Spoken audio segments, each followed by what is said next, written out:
네, 여러분 지난 한 주간 평안하셨습니까? 네, 저는 지난 한 주 월요일 날 독감을 확진 판정받고 한 주 동안에 좀 누워서 좀 쉬면서 그렇게 좀 보냈습니다. 아직 이제 목소리가 조금 돌아오지 않아서 여러분 조금 거북할 수 있지만 좀 양해를 부탁드리겠습니다. 그래도 감사한 거는 이 독감이 목요일이나 금요일 날 걸렸으면 오늘 주일 예배를 어떻게 할지 참 걱정이었는데 다행히 월요일 날 걸려서 지금 이렇게 예배할 수 있다는 것이 참 기쁨이고 큰 감사인 것 같습니다. 모두들 이 요즘 유행하고 있는 독감과 감기 조심하시고 매일 주님 안에서 주셔주시는 그 은혜와 그 풍성한 것들을 누리시는 여러분 되시기를 소망합니다.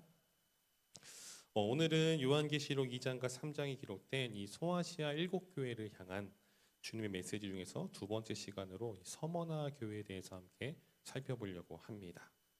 이 서머나 교회는 여러분 좀 특이하게 7교회 중에서 주님께 책망받지 않는 두 교회 가운데 한 곳입니다.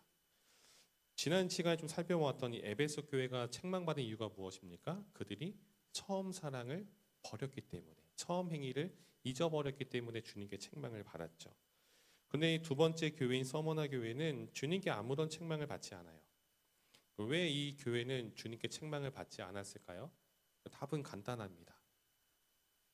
책망받을 일을 하지 않았으니까. 오히려 주님의 격려와 권면을 받고 칭찬받는 모습이 이들 가운데 있었습니다. 단순하죠?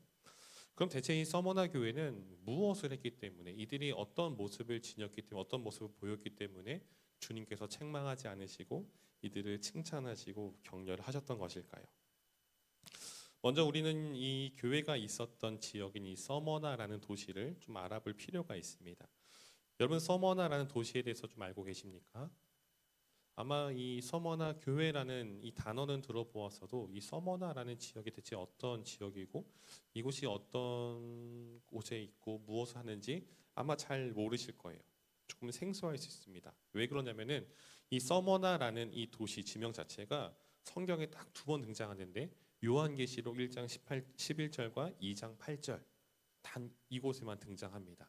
그러니까 이 사도행전이라든지 뭐 바울의 뭐 전도 여행 기록 가운데 혹은 뭐 사복음서라든지 이런 곳에 전혀 등장하지 않습니다. 그래서 오늘날 성경을 읽는 이 성도들에게 있어서 이 서머나라는 지역과 교회는 생소할 수밖에 없는 그런 곳이에요.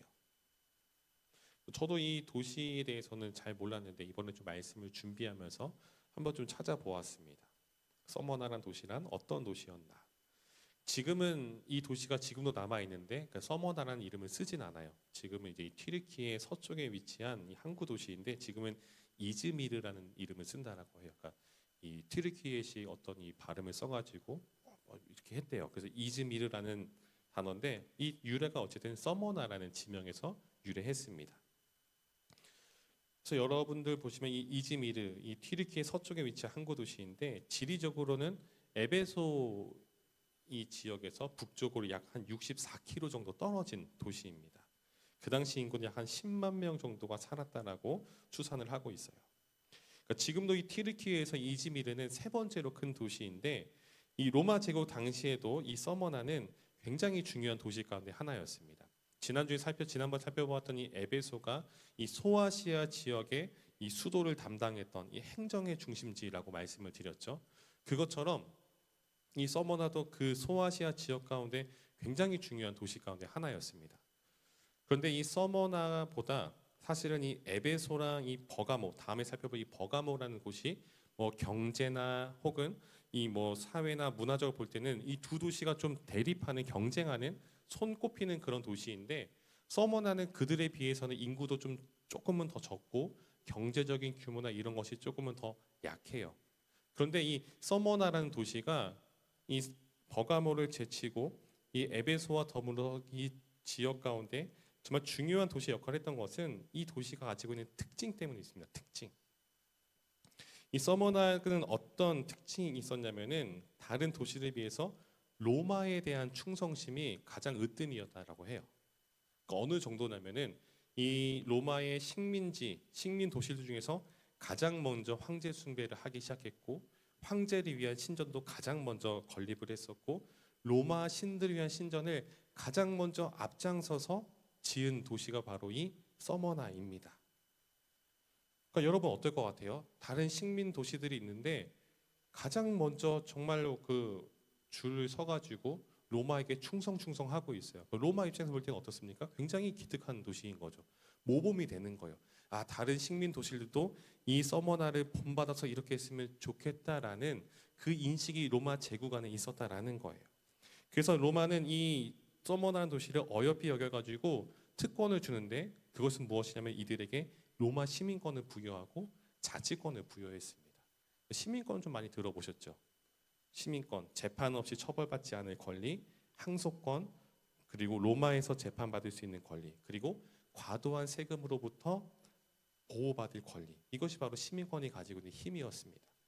자치권의 혜택은 무엇이냐면은 자유도시의 지위를 얻는 거예요. 그 도시의 어떤 행정, 어떤 쉽게 말하면 그 도시의 장관이나 관리를 선출하거나 재판관을 선출하거나 하는 그런 일 가운데에 자유를 부여한 거예요. 자치권이 그들 도시 가운데 있었다라는 겁니다. 그래서 이렇게 시민권과 자치권이 있으면 어떤 효과가 따라오냐면은 로마에서도 이 충성도시를 그냥 방치하는 것이 아니라 이 도시의 인프라를 구축해 주는 거예요. 원형 경기장을 세워주고 더 많은 신전도 세워주고 도시 발전에 굉장한 큰 이 로마의 지원이 빵빵하게 들어갑니다. 그리고 황제가 이 소아시아 지역을 갈 때에 이 서머나 지역에 있는 관리들이나 시민들을 우대해주는, 좀 더 높여주는 그런 특권을 주었다라고 합니다. 그러니까 즉 도시의 어떤 이 브랜드 가치가 높아진 거예요. 여러분 그러면 자연스럽게 따라오는 게 무엇입니까? 든든하게 로마가 뒤에서 뒷받침을 해주고 있습니다. 시민권도 주고 자치권도 부여했어요. 그럼 따라오는 게 무엇입니까? 바로 돈이 따라오는 거예요. 아, 이 도시는 로마가 직접적으로 뒤를 봐주는 곳이구나. 황제가 이뻐하는 도시구나. 안전하구나. 이 도시는 무엇을 해도 이 로마와 함께하니까 이 도시와 좀 더 친밀하게 지내야 되겠지라는 그런 인식의 사람들이 몰리게 되고 경제가 더 활성화되기 시작하고 더 많은 이 부유함이 이 도시 가운데 있었다라는 거예요. 그러니까 여러분 대략적으로 서머나는 도시가 어떤 도시인지 좀 이해가 좀 되십니까? 이 도시가 이렇게까지 성장할 수 있었던 배경은 무엇이에요? 교통이 좋아서 항구였기 때문에 이런 것이 아니라 이들은 오로지 로마를 의지하고 황제를 붙잡았기 때문에 황제에게 충성했기 때문에 이렇게 정치적으로나 경제적으로나 사회적으로 다른 도시에 비해서 윤택한 삶을 살았던 것입니다. 그런데 문제는 무엇이냐면은 바로 이 도시에 살고 있는 그리스도인들, 성도들이 문제라는 거예요. 바울의 전도 여행 중에 이 도시를 방문했다는 기록은 없습니다. 그렇기 때문에 이 서머나라는 지역에 교회가 언제 생겼는지에 대해서는 몰라요. 다만 추정하는 것은 에베소 교회가 성장을 하면서 그 주변 지역의 교회들이 생겨나기 시작하면서 아마도 서머나도 에베소 교회 성도들이 복음을 들고 전파하는 과정 가운데 설립된 교회이지 않을까라는 추정을 하는 거예요. 자, 이 교회를 향해서 주님께서 말씀하시죠. 오늘 본문에서 주님은 자신을 어떤 분으로 소개하냐면 8절 말씀 우리 보실까요? 8절에 이렇게 소개합니다. 서머나 교회 사자에게 편지하라. 처음이며 마지막이요 죽었다가 살아나신 이가 이르시되. 처음이며 마지막이요. 우리가 정말 잘 아는 알파와 오메가라는 표현이 여기서 등장하는 거예요. 그리고 또 어떤 분입니까? 죽었다가 살아나시니. 그리고 부활하신 주님으로 자신을 표현하고 있습니다. 이 8절에 대한 설명은 잠시 뒤에 하도록 할게요. 주님은 에베소 교회에게 말씀하셨던 것과 마찬가지로 서머나 교회에서도 내가 안다라는 표현을 쓰고 있습니다. 내가 안다. 내가 알고 있다. 근데 여러분 저번에도 말씀드렸듯이 안다라는 표현은 무엇입니까? 과거에서도 어떤 한 사건을 내가 기억해, 내가 기억하고 있어라고 말하는 것이 아니라 이 내가 안다라는 것은 과거에 있었던 그 일을 그때부터 지금까지 계속적으로 내가 기억하고 있다라는 거예요. 네가 그랬었지가 아니라 내가 지금도 이 상황 가운데 놓여 있고 지금도 이렇게 수고하고 있구나라고 지금 그것을 기억한다라는 거예요. 무엇을 기억하고 있습니까? 두 가지입니다. 9절을 보게 되면은 이렇게 말씀하고 있어요. 내가 내 환난과 궁핍을 알거니와 실상은 내가 부유한 자니라. 자칭 유대인이라 하는 자들의 비방도 알거니와 실상은 유대인이 아니요 사탄의 회당이라. 첫 번째는 무엇을 아십니까? 환난과 궁핍을 아신다라고 말해요. 환난과 궁핍.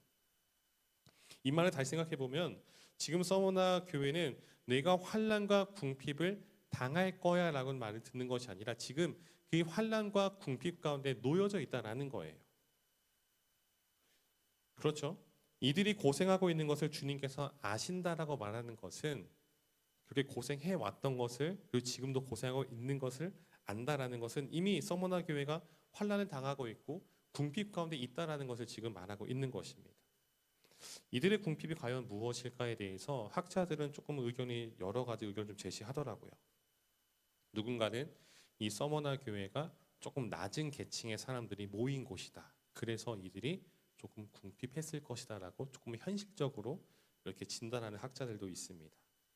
여러 의견이 있는데 또 누군가는 이교도들에게 그러니까 뭐 다른 신을 믿는 그 사람들에게 재산을 빼앗겼기 때문에 박해를 받았기 때문에 이들이 궁핍하지 않았을까라고 보기도 해요. 여러 학자들의 의견들 중에서 제가 좀 동의하는 의견은 이거였어요. 그러니까 이교 환경 속에서 즉 하나님을 믿지 않는 다른 신들을 섬기고 있는 그런 환경 속에서 이들은 타협하지 않고 스스로 힘든 길을 걸어갔다라는 겁니다. 앞서 말씀드렸듯이 서머나가 이 경제적인 부를 획득하고 로마로부터 많은 특혜를 받은 비결은 무엇이었죠? 로마에 대해서 충성을 한 거잖아요. 황제에게 충성을 한 거잖아요. 가장 먼저 황제 앞에 엎드려서 황제를 신으로 숭배하고 그를 위한 신전을 짓고 그를 경배하는 모습이 있었기 때문이지 않습니까? 즉 이들이 누리고 있는 이 혜택, 뭐 군사적 보호나 경제적 자유는 로마에 대한 충성심에서 비롯된 것입니다. 그러니까 황제를 신으로 숭배함으로 얻은 대가라는 거예요. 근데 여러분 교회는 어떻습니까? 교회 공동체가 믿는 신은 누구입니까? 황제가 아니라 바로 하나님 한 분이라는 거죠. 황제는 우리와 똑같은 인간일 뿐이지 결코 신이 될 수 없다라는 것이 복음의 가르침이고 교회 공동체 모든 사람들이 인정하고 있었던 핵심적인 가치입니다.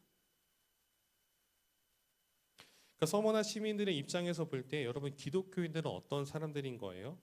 이들은 단순히 종교가 다른 사람들이 아니에요. 그러니까 이들은 하루빨리 속아내지 않으면 이들 황제를 신으로 숭배하지 않은 이들을 이 도시에서 없애버리지 않으면 그들이 누리고 있는 이 번영과 안녕은 하루아침에 사라질지 모르는 위협이라는 거예요.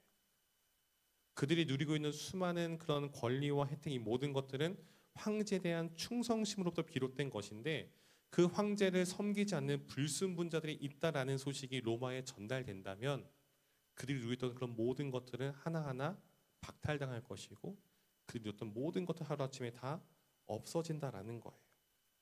그렇기 때문에 전방위적인 압박이 교회를 향하고 있는 상황이었던 것입니다. 사회에서 낙인이 찍혔어요. 어디를 가든 이들은 멸시를 받았고 갖은 고난을 당합니다. 경제적으로 얼마나 힘든 상황이겠습니까? 이 도시는 황제를 숭배함으로 경제적 자유를 얻고 있는데 그리스도인이 지나가면 그러겠죠. 너는 이 도시에 살면서 황제도 섬기지 않으면서 왜 이런 경제를 누리려고 하는가? 굉장한 압박이 이들 가운데 있었다라는 거예요. 그리고 주님께서 이들의 이러한 환난과 궁핍을 아신다라고 말씀하십니다. 그런 그들에게 주님께 하시는 말씀은 실상은 내가 부유한 자다라고 말씀하십니다. 여러분 이들은 부유하지 않아요. 오히려 궁핍에 찌들어 있습니다. 눈에 보이는 어떤 이 경제적인 이런 돈이 그들에게 부족할지라도 이들은 서머나 교회 성도들은 이 도시의 사람들이 가지지 못한 것을 가지고 있습니다. 그것이 무엇입니까? 바로 주님이고 복음이었다는 것이죠. 여러분 세상의 기준은 어떤 사람을 부자라고 말합니까? 누구를 부자라고 말하죠? 일을 하지 않아도 먹고 살 걱정하지 않는 것. 눈치 보지 않고 내가 마음껏 무언가를 살 수 있고 얻을 수 있는 사람. 그런 사람들이 부자이지 않습니까? 그렇지만 그렇게 많은 재산을 가지고 있다 하여도 여러분 죽으면 그 어느 것 하나도 가지고 가지 못하는 것이 바로 인간의 모습이라는 것이죠. 부자든 가난한 사람이든 죽고 나면은 그저 작은 관 하나에 우리 몸 하나 들어갈 뿐이에요. 서머나 교회 성도들은 경제적으로 굉장히 궁핍한 사람들이었습니다. 하지만 그들은 그 도시 사람들이 가지지 못한 예수 그리스도를 마음에 품고 살아갔던 사람들이고, 주님은 그들을 바라보시면서 너희가 바로 실상은 부유한 자다라고 말씀하십니다. 여러분, 우리는 어떻습니까? 우리는 부유한 사람들입니까? 아니면 궁핍한 사람들입니까? 눈에 보이는 어떤 물질이 아닌 우리 안에 예수 그리스도로 가득 차 있는지 오늘 말씀을 통해서 한번 스스로 좀 돌아보는 시간이기를 소망합니다. 두 번째로 주님께서 서머나 교회를 보시면서 무엇을 하신다 말씀하십니까? 9절 하반절에 이렇게 말씀하세요. 자칭 유대인이라 하는 자들의 비방도 알거니와. 주님은 서머나 교회를 향한 이 자칭 유대인들이 하는 자들의 비방도 아신다라고 말해요. 여기서 말하는 자칭 유대인들이란 쉽게 말하면 유대교에 속한 사람들이에요. 유대교. 그러니까 유대교가 어떤 사람들이냐면은 그냥 뭐 유대인들이 보통 믿는 그런 신앙이죠. 나는 아브라함의 자손이고, 그리고 하나님께서 예언자들 통해서 말씀하신 것처럼 우리를 구원할 메시아 그리스도를 보내주실 건데, 그 메시아는 이 로마 제국을 다 뒤집어 엎어버리고 다윗의 그 왕국, 다윗 시대에 있었던 그 영광을 우리에게 가져다 줄 구원자, 그것을 믿는 사람이 바로 이 유대교의 사람들이었어요. 그러니까 그렇기 때문에 이 유대교 사람들은 예수 그리스도의 존재를 어떻게 바라볼까요? 이 사람은 그냥 십자가에 처형당해 죽은 사람이잖아요. 로마에 대해 어떤 액션도 취하지 못한 허무하게 죽어간 단지 사람들을 선동한, 그러니까 거짓 그리스도, 적 그리스도가 바로 이 유대교 입장에서 보는 예수님의 모습이었어요. 그러니까 이 사람들이 예수님의 어떤 이 역사적인 실제, 이 실존을 부정하는 것이 아니라 그 예수라는 사람이 하나님의 아들과 그리스도라는 사실을 부정하는 사람들이었습니다. 그래서 이들이 볼 때 이 그리스도인들은 어떤 사람들이에요? 정신 나간 사람들인 거죠. 되게 지금 이단 사이비나 마찬가지인 거예요. 메시아는 아직 오지 않았는데 예수를 메시아라 말하고 그리스도라 말하고 그가 나의 구원자라고 말하는 거예요. 그러니까 이들을 볼 때 이 그리스도인들은, 유대교 사람들 볼 때 이 그리스도인들은 용납할 수 없는 좀 눈에 가시 같은 그런 존재들, 좀 꼴보기 싫은 그런 존재라는 겁니다. 그래서 그 도시에 같이 공존하는 그 자체, 같은 공기를 마시는 것조차도 용납할 수 없는 존재들인데, 그들이 그 도시 가운데, 서머나 도시 가운데 있는 모습을 보니까 이 유대교에 있는 유대인들이 어떻게 표현합니까? 로마 사람들에게 있는 말 없는 말 다 지어내가지고 비방을 하는 겁니다. 저 보십시오, 저 사람들 황제를 숭배하지도 않습니다. 황제를 섬기지도 않아요. 가만 놔두면은 이 제국의 반역을 일으킬지도 몰라요라는 갖은 비방, 이간질, 이런 것들을 지금 하고 있는 겁니다. 겉으로는 아브라함의 자손이고 하나님께 선택받은 자들에는 자부심이 쌓여 있었지만은, 하지만 이들의 실상은 주님께서 뭐라 말씀하십니까? 이들은 하나님의 자녀가 아닌 사탄의 회당이다라고 말씀하세요. 이웃을 사랑하고 형제 자매 사랑하라 말씀하셨던 그 가르침을 잊어버린 채 비방과 선동으로 괴롭히는 데 앞장서는 모습을 지금 보이고 있습니다. 그들은 아브라함의 자손이라는, 하나님께 선택받은 민족이라는 그 자부심을 살아갔지만 주님은 그들을 알지 못한다라 말씀하시죠. 도리어 사탄의 회당, 사탄의 자식들이라고 말씀하십니다. 여기서도 우리는 좀 생각해 볼 수가 있죠. 우리가 아무리 종교적 열심을 가지고 행한다 하여도 여러분, 그 모든 것이 다 하나님께서 원하시는 모습은 아닐 수도 있습니다. 종교적 열심보다 중요한 것은 올바른 방향성이에요. 우리가 어떤 방향을 향해서, 누구를 향해서 우리가 나아가고 있는가, 그게 더 중요하다는 거예요. 아무리 교회 열심히 해서 예배를 드리고 찬양하고 헌금을 많이 한다 하여도 그 중심가에 하나님이 있지 않고 자기 자신을 위한 것이 있다면 결국 그것은 주께서 원치 않는 모습이라는 겁니다. 하나님께서 원하시는 모습이 우리 안에 있는가? 내가 지금 행하고 있는 이 모든 것들이 주님께서 바라고 있는 것인가? 나의 욕심과 생각이 하나님을 앞서고 있지는 않는가? 여러분, 우리는 끊임없이 우리 자신을 점검하는 모습이 있어야 합니다. 지금까지 서머나 교회의 상황을 보면 여러분 어떻습니까? 이들은 사회적으로 정말로 큰 어려움 가운데 놓여 있습니다. 그뿐만이 아니죠. 자칭 유대인을 칭하는 사람들이 그들을 끊임없이 사사건건 그들을 힘들게 하고 있습니다. 비방하고 날조하고 굉장히 힘들게 하고 있습니다. 주님은 그들의 이 모습을 과거부터 지금까지 알고 계신다라고 말하고 있어요. 내가 이 모든 상황들을 알고 있다.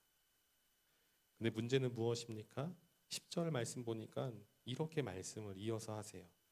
너는 장차 받을 고난을 두려워하지 말라. 지금 서머나 교회는 궁핍과 환난 가운데 처해 있는 모습이에요. 근데 주님께서 그들에게 주시는 메시지가 뭐예요?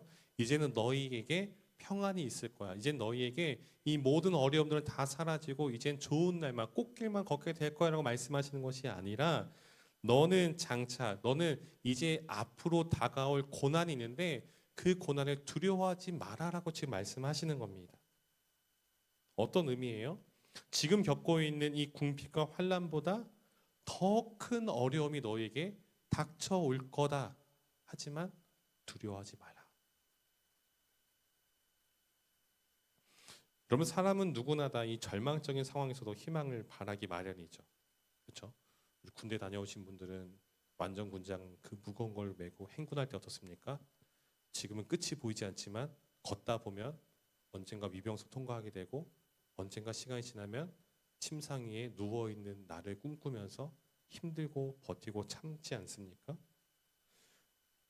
우리 아이를 낳아보신 우리 여성분들 어떻습니까? 아이를 낳을 때 굉장히 그 해산하는 그 고통 가운데 아이를 낳을 때 조금만 지나면 이 아이가 태어나면은 그 해산할 때 그 고통은 사라진다라는 그 믿음이 있지 않습니까?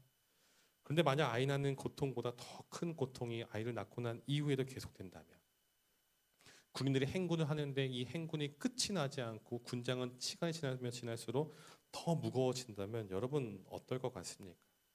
절망적이겠죠. 좌절하지 않겠습니까? 주님은 서머나 교회 성도들에게 더 큰 고난이 닥쳐올 것이다라고 말해요.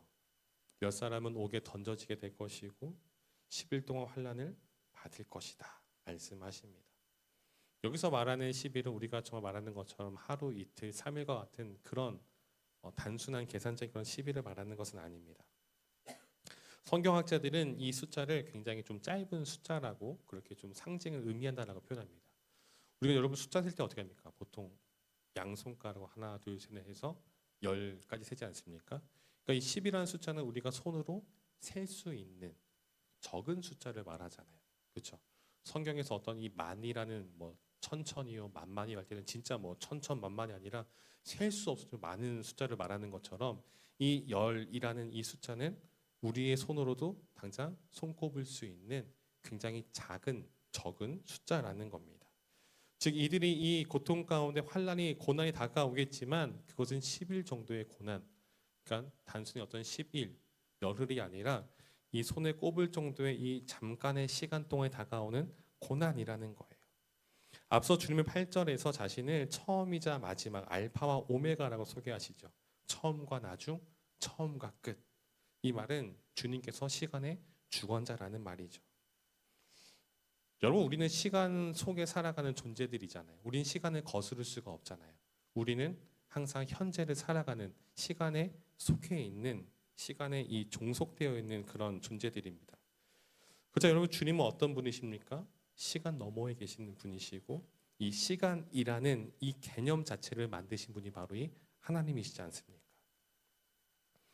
여러분, 그런 생각 해보셨습니까? 이 태초에 하나님이 천지를 창조하시느니라. 태초, 시간의 처음.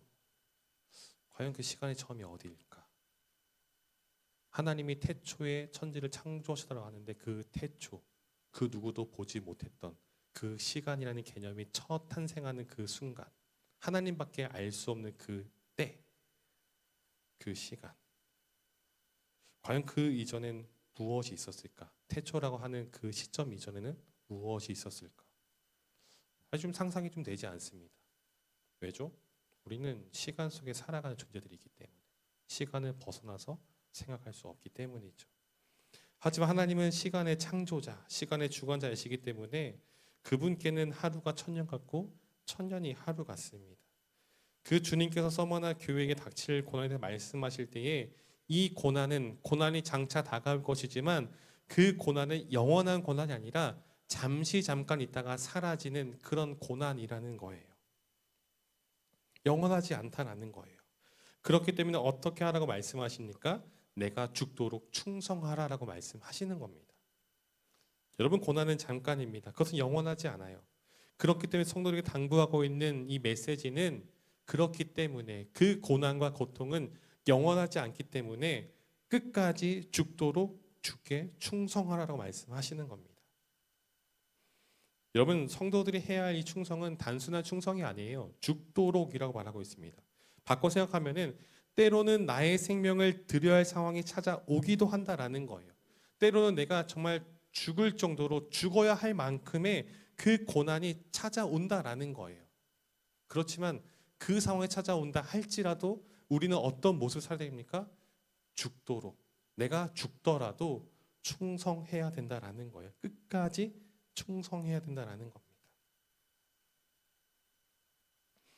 여러분, 이 당시 서머나 성도들은 정말로 생명을 걸어야 할 상황까지 치닫고 있었습니다.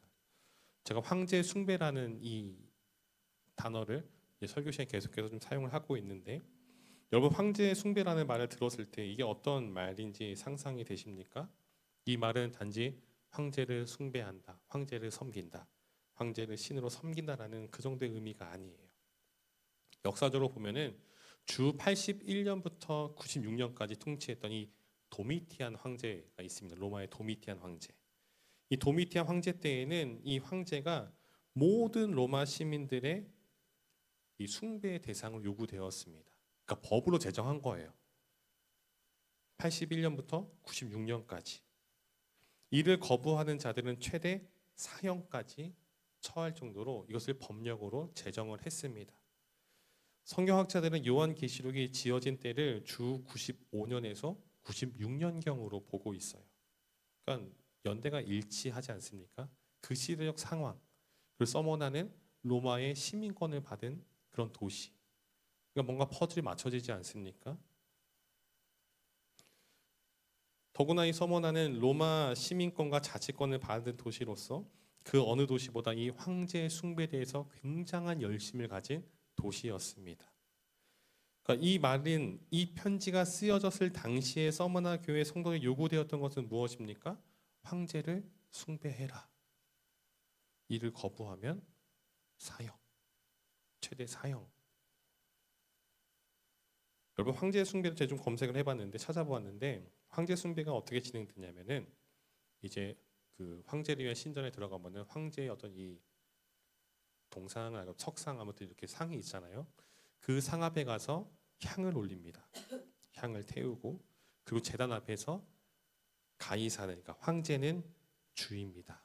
가이사는 주이다. 황제는 주님입니다. 라는 고백을 한번 해야 됐습니다. 그 고백을 하고 나면 그 옆에 있던 신관 사제들이 증서를 하나 줍니다. 이 사람은 황제 숭배를 하였음. 도장 딱. 1년에 한 번 모든 시민권을 가진 사람들에게 요구되는 그 마땅히 해야 될 일이었어요. 그리고 그 증명서를 받고 난 다음에는 그 후에는 어떤 신을 믿든 어떤 종교를 갖든 문제 삼지 않았어요. 1년에 단 한 번 황제의 그 신상 앞에 가서 절을 하고 황제는 주님입니다. 가이사는 주입니다. 이 고백만 하면 됐습니다. 그 안에 어떤 믿음이 있는지는 물어보지도 않았어요. 그냥 입으로 가이사는 주입니다. 황제는 신입니다. 황제는 주님입니다. 이 고백 단 한 번만 하면 됐습니다. 1년에 단 한 번. 사실 이 황제 숭배는 이 종교적인 행위라기보다는 이 정치적 충성을 맹세한 행위였다라고 해요. 로마의 황제는 주이다. 여기서 말하는 주라는 단어, 우리가 성경이 나오는 이 헬라어로 하면은 큐리오스예요. 큐리오스. 주인, 절대적 권위자, 생사 여탈권을 가진 통치자, 경배의 대상, 예배의 대상. 문제는 뭐예요? 우리의 주인, 절대적인 권위자, 생사 여탈권을 가진 통치자, 예배 대상은 오직 누구입니까? 오직 주님밖에 없잖아요. 오직 하나님밖에 없지 않습니까? 여기에서 충돌이 일어나는 겁니다. 서머나 교회 성도들에게. 1년에 한 번 황제에게 황제는 우리의 주님입니다. 가이사는 주입니다. 이 고백을 해야 되는 그때, 하지만 서머나 교회 성도들의 그 마음 가운데는 오직 누가 주님입니까? 오직 예수님만이 나의 구주라고 고백하지 않습니까? 지금 서머나 교회는 이 지점 가운데, 이 충돌 지점 가운데 서 있는 거예요. 사실 간단한 문제예요. 1년에 한 번 가이사는 주이다라고 말하면 나머지 364일은 내가 마음껏 하나님께 예배를 하고 찬양을 하고 말씀을 읽고 기도하는 이 모든 것들에 아무런 터치가 없다니까요. 1년에 딱 하루, 단 하루만 가이사는 주임이라고 말하기만 하면 돼요. 아무도 터치하지 않아요. 앞서 언급된 자칭 유대인들은 그렇게 지내왔어요. 적절히 타협하면 생명도 보존하고 신앙도 보존할 수 있으면 너무 쉽잖아요. 그렇죠. 주님께서 분명히 말씀하십니다. 죽도록 충성하라. 주님께서 원하시는 모습은 로마 황제와 예수 그리스도를 동시에 주로 섬기는 모습이 아니에요. 1년 365일 가운데 하루는 로마 황제를 주라고 말하고 364일은 예수님을 주라고 고백하는 그런 신앙을 요구하는 분이 아니라는 겁니다. 정해야 돼요. 주님께서 가이사랴 빌립보에서 베드로의 고백을 칭찬하신 이유는 무엇입니까? 가이사랴 빌립보, 정말 거기서 가이사랴 빌립보도 황제를 위한 신전이 있었던 곳이에요. 베드로는 그 한복판에서 세상 사람들은 가이사를 주라고 고백하지만 지금 내 눈앞에 있는 예수님 당신이 주는 그리스도시여 살아계신 하나님의 아들입니다라고 고백한 거잖아요.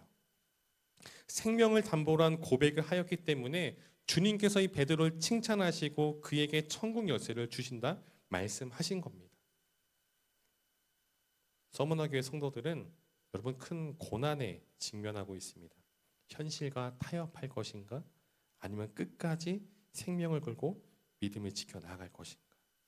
수많은 성도들이 로마의 박해로 인해서 경기장으로 끌려가 사자의 밥이 되고 화형을 당하고 로마 시민들의 유흥거리로 희생당했습니다.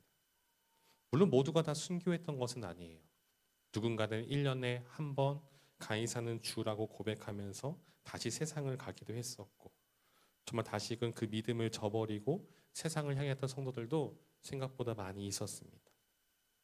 그렇지만 끝까지 죽도록 충성한 성도들이 있음도 기억해야 합니다. 그리고 이 성도들을 주님께서 잊지 않으시죠. 이들에게 무엇을 주신다 약속하십니까? 생명의 관을 주신다 약속하십니다. 앞서 8절에서 주님은 자신을 또 누구라 말씀하셨죠? 죽었다가 살아나시니. 우리 주님은 죽음을 이기시고 부활하셨습니다. 직접 사망을 이기심으로 부활의 첫 열매가 되셨죠. 여러분 처음이 있으면 그 다음도 있습니다. 주님은 성도들에게도 그리고 우리에게도 이 부활을 약속하십니다. 죽도록 충성한 자들이 받는 상급은 바로 이 참된 생명이고 부활입니다. 그리고 이 생명의 관을 받은 자들은 둘째 사망의 해를 받지 않는다라고 말씀하시죠. 다시는 죽음을 경험하지 않는다라는 거예요. 영원한 하나님의 나라를 약속받는 것입니다. 사랑하는 성도 여러분, 우리의 삶의 자리 한번 좀 돌아보셨으면 좋겠습니다. 혹시 우리도 삶 곳곳에서 가이사가 주라고 고백하고 있지는 않습니까? 예수 그리스도를 믿는다 말하면서도 세상 가운데 살아가면서 적절히 타협하면서 적절히 그들 가운데 동화되면서 정말로 그 주님과 세상 이 양쪽에서 정말 양다리를 걸치고 있는 모습이 우리 안에 있지는 않습니까? 오늘 주님은 우리에게 죽도록 충성할 것을 말씀하십니다. 여러분 이 충성은 어느 정도 수준의 그런 순종이 아니에요. 적당히 주일에 예배드리는 그런 수준이 아닙니다. 때로는 나의 생명을, 때로는 나의 소중한 것을 요구하더라도 기꺼이 믿음으로 나아가는 모습이 있어야 합니다. 적당히 타협하고 적당히 종교적 열심으로 포장된 모습은 자칭 유대인들의 모습이고 결국 그것은 사탄의 회당이 될 수밖에 없습니다. 그렇게 오늘 서머나 교회에게 주신 이 말씀을 기억하면서 우리 또한 삶 속에서 타협하지 않고 끝까지 그리고 죽도록 주님께 충성하는 모습이 있기를 주님의 이름으로 간절히 축원드립니다. 아멘.